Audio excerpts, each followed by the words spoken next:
हरे कृष्णा, राधे राधे। आप सभी का स्वागत कर रहे हैं किरण स्टोरी चैनल पर। आप सभी का दिन शुभ और मंगलमय हो।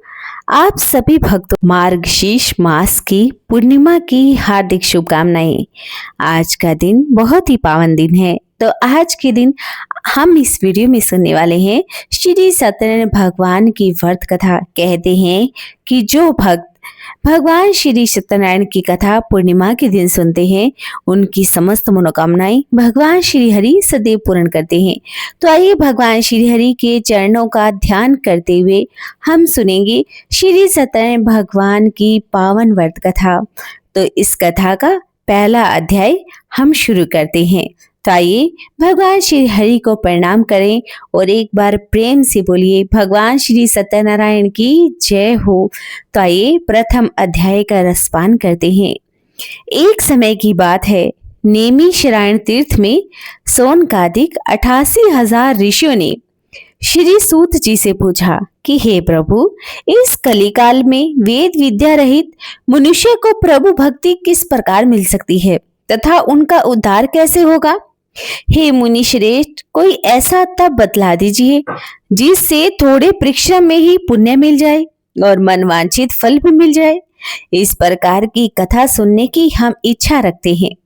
शरव शास्त्रों की ज्ञाता श्री सूत जी बोले कि हे वैष्णव में पूज्य, आप सभी ने प्राणियों के हित की बात पूछी है, इसीलिए मैं एक ऐसे श्रेष्ठ व्रत को आप लोगों को बताऊंगा जिससे नारद जी ने श्री लक्ष्मी नारायण से पूछा था और लक्ष्मीपति ने मुनि श्रेष्ठ नारद जी से कहा था।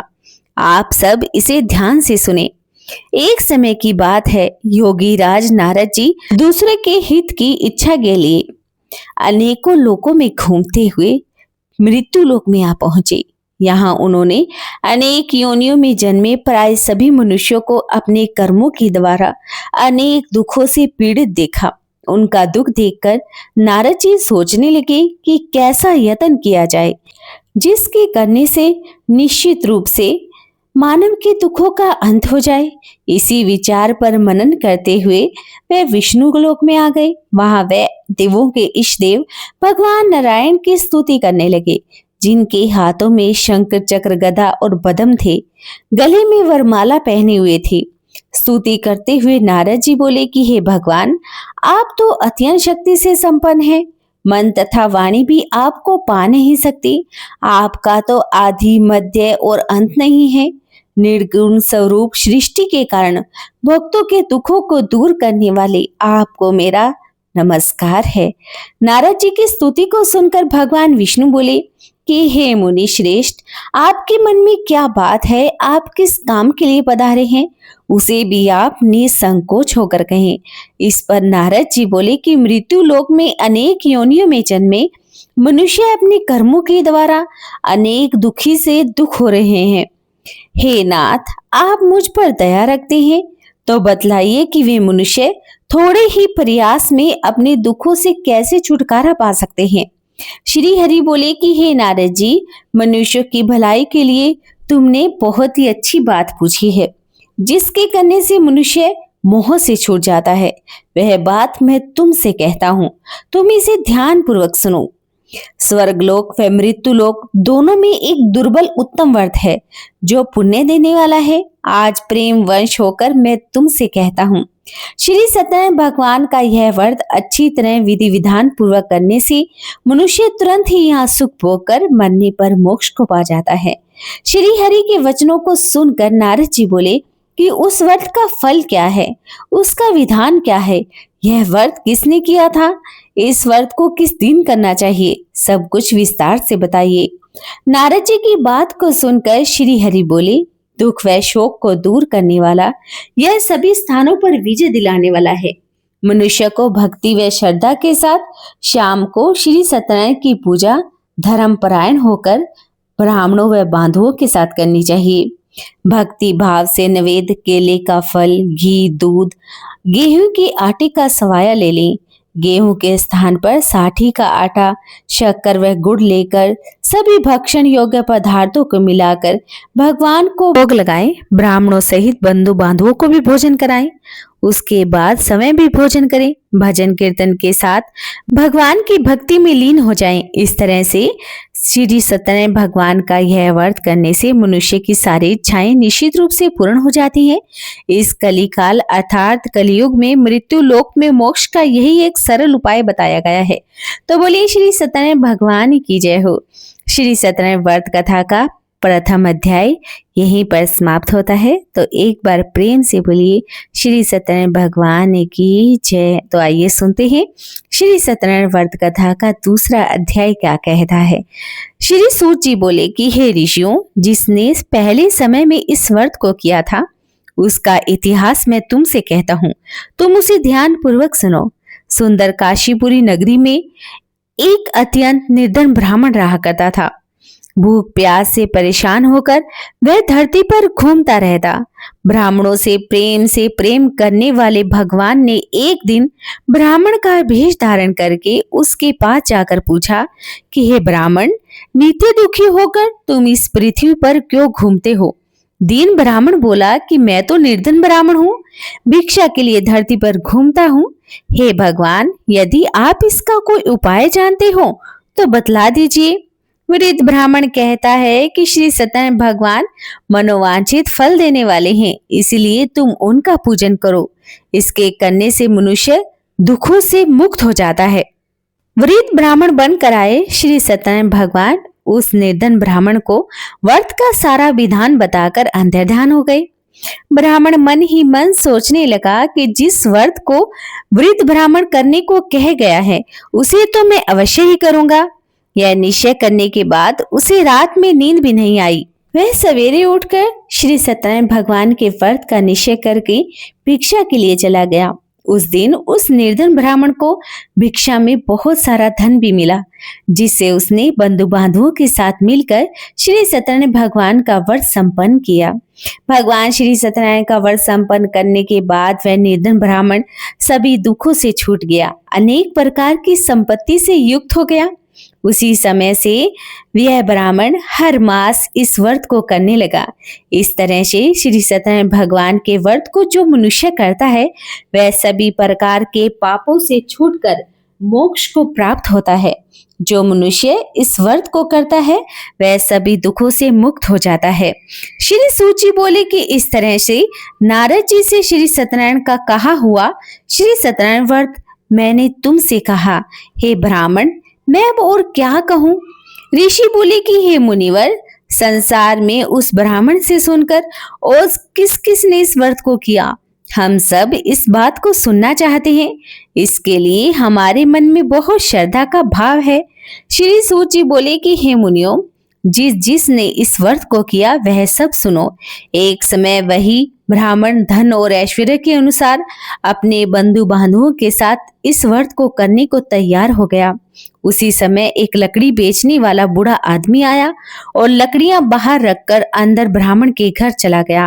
प्यास से दुखी होकर वह लकड़हारा उनको व्रत करता हुआ देख ब्राह्मण को नमस्कार करके पूछने लगा कि आप ये क्या कर रहे हैं? इसके करने से क्या फल मिलता है? कृपा करके यह मुझे भी बतलाइए। ब्राह्मण ने कहा कि सभी मनोकामनाओं को पूर्ण करने वाला यह श्री सत्यनारायण भगवान का व्रत है। इनकी कृपा से ही मेरे घर में धन धान्य आदि की वृद्धि हुई है। ब्राह्मण से श्री सत्यनारायण व्रत के बारे में जानकर लकड़हारा बहुत प्रसन्न हुआ। चरणामृत लेकर प्रसाद खाने के बाद वह अपने घर को आ गया। लकड़हारे ने अपने मन में यह संकल्प भी किया कि आज लकड़ियां बेचने से जो धन मिलेगा मैं उसी से भगवान श्री सत्यनारायण का उत्तम व्रत करूंगा। मन में इसी विचार को लेकर बूढ़ा आदमी सिर पर लकड़ियों का गट्ठा रखकर उस नगर में बेचने के लिए चला गया जहां पर धनी लोग ज्यादा रहा करते थे। उस नगर में उसे अपनी लकड़ियों का दाम पहले से 4 गुना अधिक मिला। बूढ़ा प्रसन्नता के साथ दाम लेकर केले, शक्कर, घी, दूध, दही गेहूं का आटा ले और भगवान श्री सत्यनारायण के व्रत की अन्य सामग्रियों को लेकर अपने घर पर आ गया। वहां उसने अपने बंधु बांधवों को बुलाकर विधि विधान के अनुसार श्री सत्यनारायण भगवान का व्रत और पूजन किया। इस व्रत के प्रभाव से वह लकड़हारा धन पुत्र आदि से युक्त होकर संसार के समस्त सुख भोग कर अंत काल में वैकुंठ धाम को चला गया। तो बोलिए श्री सत्यनारायण भगवान की जय हो। श्री सत्यनारायण व्रत कथा का दूसरा अध्याय यहीं पर संपूर्ण होता है। तो एक बार प्रेम से बोलिए श्री सत्यनारायण भगवान की जय। तो आइए सुनते हैं श्री सत्यनारायण भगवान व्रत कथा के तीसरे अध्याय को। सूत जी बोले कि हे ऋषियों, अब आगे की कथा मैं तुमसे कहता हूँ। पहले समय में उल्का मुख नाम का एक बुद्धिमान राजा था। वह सत्यवक्ता और जितेंद्रिय था। प्रतिदिन देव स्थानों पर जाता था, निर्धन को धन देकर उनके कष्टों को दूर करता था। उसकी पत्नी कमल के समान मुख वाली और सती साध्वी थी। भद्रशिला नदी के तट पर उन दोनों ने श्री सत्यनारायण भगवान का व्रत किया। उसी समय साधु नाम का एक वैश्य भी आ गया। उसके पास व्यापार करने के लिए बहुत सारा धन भी था। राजा को व्रत करता हुआ देखकर वह विनय के साथ पूछने लगा कि हे राजन, भक्ति भाव से पूर्ण होकर आप ये क्या कर रहे हैं? मैं सुनने की इच्छा रखता हूँ, तो आप मुझे बतलाइए। राजा बोला कि हे साधु, अपने बंधु बांधवों के साथ पुत्र आदि की प्राप्ति के लिए एक महान शक्तिमान श्री सत्यनारायण भगवान का व्रत और मैं पूजन कर रहा हूँ। राजा के वचन सुनकर साधु आदर से बोला कि हे राजन, मुझे इस व्रत का सारा विधान कहिए। आपके कथनानुसार मैं भी इस व्रत को करूंगा। मेरी भी कोई संतान नहीं है और इस व्रत को करने से मुझे भी निश्चित रूप से संतान की प्राप्ति होगी। राजा से व्रत का सारा विधान सुनकर व्यापार से निर्वित हो वह अपने घर को आ गया। साधु वैश्य ने अपनी पत्नी को संतान देने वाले इस व्रत का वर्णन कह सुनाया और कहा कि जब हमारी संतान होगी तब मैं इस व्रत को करूंगा। साधु ने इस तरह के वचन अपनी पत्नी लीलावती से कहे। एक दिन लीलावती पति के साथ आनंदित हो संसारिक धर्म में प्रवृत्त हो श्री सत्यनारायण भगवान की कृपा से गर्भवती हो गई। 10वें महीने में उसके गर्भ से एक सुंदर कन्या ने जन्म लिया। दिनों दिन वह कन्या ऐसे बढ़ने लगी जैसे शुक्ल पक्ष का चंद्रमा बढ़ता है। माता पिता ने अपनी कन्या का नाम कलावती रखा। एक दिन लीलावती ने मीठे शब्दों में अपने पति को याद दिलाया कि आपने श्री सत्यनारायण भगवान के जिस व्रत को करने का संकल्प किया था उसे करने का अब समय आ गया है। आप इस व्रत को करिए। साधु बोला कि हे प्रिय, मैं इस व्रत को उसके विवाह पर करूंगा। इस प्रकार अपनी पत्नी को आश्वासन देकर वह अपने नगर को चला गया। कलावती पिता के घर में रहकर दिनों दिन बढ़ने लगी। साधु ने एक बार नगर में अपनी कन्या को सखियों के साथ देखा तो तुरंत ही दूत को बुलाया और कहा कि मेरी कन्या के योग्य सुंदर वर को देख कर आओ। साधु की बात को सुनकर दूत कंचन नगर में पहुंचा। वहां पर देखभाल करके लड़की के लिए सुयोग्य वणिक पुत्र को ले आया। सुयोग्य लड़के को देखकर साधु ने बंधु बांधवों को बुलाकर अपनी पुत्री का विवाह करवा दिया। लेकिन दुर्भाग्य की बात तो यह भी थी कि साधु ने अभी तक श्री सत्यनारायण भगवान का व्रत नहीं किया। इस पर श्री सत्यनारायण भगवान क्रोधित हो गए और श्राप दिया कि साधु को अत्यधिक दुख मिलेंगे। अपने कार्य में कुशल साधु बनिया जमाई को लेकर समुद्र के पास स्थित रत्नापुर नगर में चला गया। वहां जाकर ससुर दामाद दोनों ने मिलकर राजा चंद्रकेतु नगर में व्यापार किया। एक दिन भगवान श्री सत्यनारायण की माया से एक चोर राजा का धन चुराकर भाग रहा था। उसने राजा के सिपाहियों को अपना पीछा करता हुआ देखकर चुराया हुआ धन वहां रख दिया जहां साधु अपने जमाई के साथ ठहरा हुआ था। राजा के सिपाहियों ने साधु वैश्य के पास राजा का धन पड़ा हुआ देखा तो वह ससुर जमाई दोनों को बांधकर प्रसन्नता के साथ राजा के पास ले गए और कहा कि उन दोनों चोरों को पकड़ कर लाओ, हम आगे की कार्यवाही करेंगे। राजा की आज्ञा से उन दोनों को कठिन कारावास में डाल दिया गया। उनका सारा धन भी उनसे छीन लिया गया। श्री सत्यनारायण भगवान के श्राप से साधु की पत्नी भी अब दुखी हुई। घर में जो भी धन था उसे भी चोर चुरा कर ले गए। शारीरिक तथा मानसिक पीड़ा और भूख प्यास से अति दुखी होकर अन्न की चिंता में कलावती एक बार ब्राह्मण के घर पर गई। वहां उसने श्री सत्यनारायण भगवान का व्रत होते हुए देखा और फिर कथा भी सुनी। वह प्रसाद लेकर रात को घर वापस आ गई। माता ने कलावती से पूछा कि हे पुत्री, अब तक तुम कहाँ थी? तुम्हारे मन में क्या है? कलावती ने अपनी माता से कहा कि हे माता, मैंने एक ब्राह्मण के घर में श्री सत्यनारायण भगवान का व्रत होते हुए देखा है। कन्या के वचन को सुनकर लीलावती भगवान के पूजन की तैयारी करने लगी। लीलावती ने परिवार और बंधुओं के सहित श्री सत्यनारायण भगवान का पूजन किया और वर मांगा कि मेरे पति और जमाई श्री घी घर पर वापस आ जाएं। साथ ही यह भी प्रार्थना की कि हम सबका अपराध आप क्षमा कर दें। श्री सत्यनारायण भगवान इस व्रत से संतुष्ट हो गए और राजा चंद्रकेतु को स्वप्न में दर्शन देकर कहा कि हे राजन, तुम दोनों वैश्यों को छोड़ दो और तुमने उनका जो धन लिया है उसे तुम वापस कर दो। अगर तुम ऐसा नहीं करोगे तो मैं तुम्हारा सारा धन, राज्य, संतान सभी को नष्ट कर दूंगा। राजा को यह सब कहकर भगवान अंतर्ध्यान हो गए। प्रातःकाल सभा में राजा ने अपना सपना सुनाया और बोले कि बणिक पुत्रों को कैद से मुक्त कराकर सभा में ले आओ। दोनों ने आते ही राजा को प्रणाम किया। राजा मीठी वाणी में बोला कि हे महान अनुभवों, भाग्यवश ऐसा कठिन दुख तुम्हें प्राप्त हुआ है, लेकिन अब तुम्हें कोई भय नहीं है। ऐसा कहकर राजा ने उन दोनों को नए वस्त्र आभूषण भी पहनाई। जितना धन उनका लिया उससे दुगना धन उन्हें वापस कर दिया। दोनों वैश्य अपने घर को चल दिए। तो बोलिए श्री सत्यनारायण भगवान की जय हो। श्री सत्यनारायण भगवान व्रत कथा का तीसरा अध्याय संपूर्ण हुआ। तो एक बार प्रेम से फिर बोलिए श्री सत्यनारायण भगवान की जय। तो आइए सुनते हैं श्री सत्यनारायण व्रत कथा का चौथा अध्याय क्या कहता है। श्री सूत जी बोले कि वैश्य ने मंगलाचार कर अपनी यात्रा आरंभ की और अपने नगर की ओर चल दिया।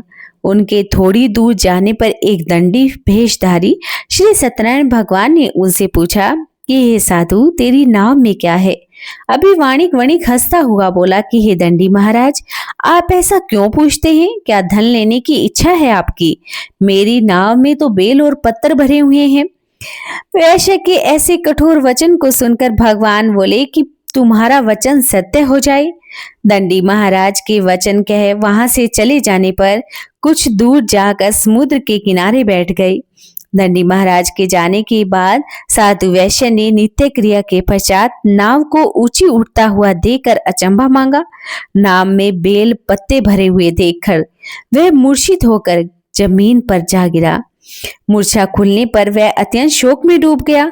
तब उसका दामाद बोला कि आप शोक ना मनाएं, यह तो उसी महाराज का श्राप है, इसलिए हमें उनकी शरण में जाना चाहिए, तभी हमारी मनोकामनाएं पूर्ण होगी। दामाद की बात को सुनकर वह दंडी के पास पहुंचा और भक्ति भाव से नमस्कार करके बोला, मैंने आपसे जो असत्य वचन कहे थे इसके लिए आप हमें क्षमा कर दो। ऐसा कहकर महान शोकाकुल होकर रोने लगा। तब दंडी महाराज बोले कि हे बणिक पुत्र, मेरी आज्ञा से तुम्हें बार बार दुख प्राप्त हुआ है, तू मेरी पूजा से विमुख हुआ है। साधु बोला कि हे भगवान, आपकी माया से ब्रह्म आदि देवता भी आपके रूप को नहीं जान सकते, तब मैं अज्ञानी कैसे जान सकता हूँ। अब आप प्रसन्न हो जाएं। अब मैं अपनी समर्थता के अनुसार आपकी पूजा करूंगा। मेरी रक्षा कीजिए, पहले के समान ही नौका में धन भर दें। साधु वैश्य के भक्ति भाव वचन को सुनकर भगवान प्रसन्न हो गए और उसकी इच्छा अनुसार वरदान देकर अंतर्ध्यान हो गए। ससुर जमाई जब नाव के पास आए तो नाव को धन से भरी हुई देखकर फिर अपने अन्य साथियों के साथ श्री सत्यनारायण भगवान का पूजन कर अपने नगर की ओर चल दिए।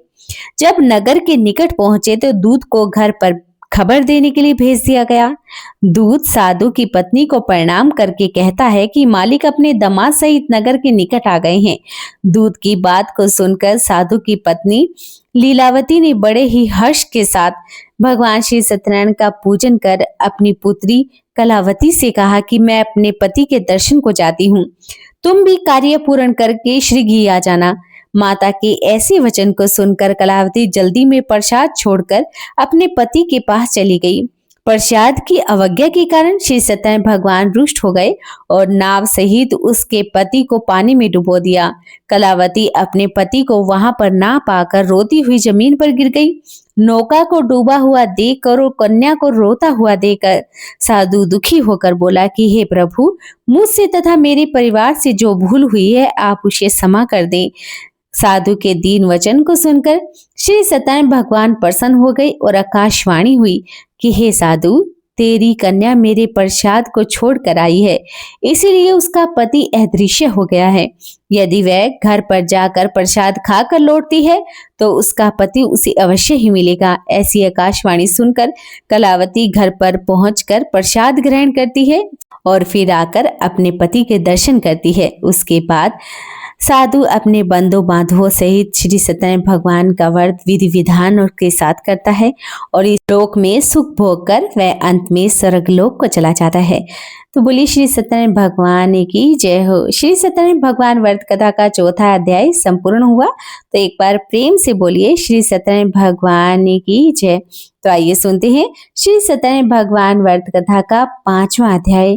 सूत जी बोले कि हे ऋषियों, अब मैं एक और कथा सुनाता हूँ, उसे तुम ध्यान पूर्वक सुनो। प्रजा पालन में लीन तुंगध्वज नाम का एक राजा था। उसने भी भगवान का प्रसाद त्याग कर बहुत ही दुख सहन किए।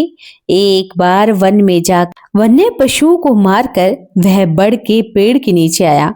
वहां उसने ग्वालों को भक्ति भाव से अपने बंधु बांधुओं सहित भगवान श्री सत्यनारायण का पूजन करते हुए देखा, लेकिन अभिमानवश राजा ने उन्हें देखकर भी पूजा स्थान पर नहीं गए और न ही उसने भगवान को नमस्कार किया।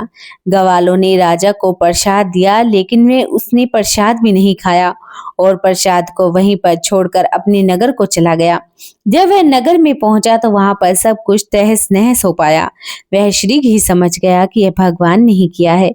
वह दोबारा ग्वालों के पास गया और विधि विधान के साथ पूजा करके प्रसाद को खाया तो श्री सत्यनारायण भगवान की कृपा से सब कुछ पहले जैसा हो गया।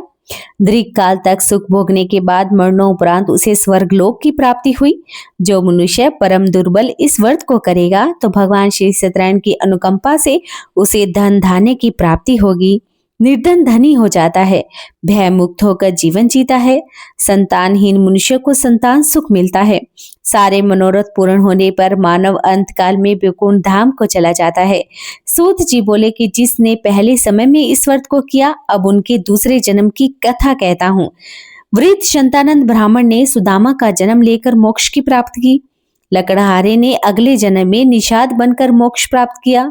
उल्कामुख नाम का राजा दशरथ वैकुंठ धाम को गए।